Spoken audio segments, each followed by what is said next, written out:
आशाकर्मी मानक मासिक पारिश्रमिक वृद्धि मुख्यमंत्री नवीन पट्टनायक राज्यर आशाकर्मी मानक मासिक पारिश्रमिक वृद्धि घोषणा करिसेंती।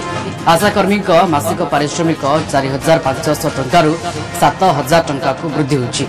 सेपरि सेवा निवृत्ति प्रोत्साहन राशि परिमाण 50,000 रु 1 लाख टंका को वृद्धि करा जायछि। एहा द्वारा राज्यर 49,522 आशाकर्मी उपकृत हेबे। एथिबे राज्य सरकार वर्ष को अतिरिक्त 148.57 कोटी टंका खर्च करेंगे। आशाकर्मी माने राज्य में गर्भवती एवं प्रसूति महिला सहायता निरवच्छिन्न भाव कार्य कर आसुछंती।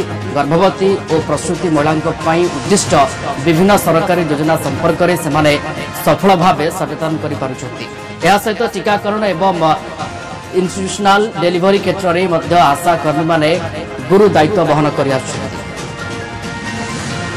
आगक जारी आंदोलन ए सन्तुष्ट नुहंती आशाकर्मी आहरी बढ़िबा नहीं आशा रखिंट आशाकर्मी माने तथापि राजरास्तार बसी सी जेपर्यंत दाबी 18,000 मासक न से पर्यंत उठे नहीं।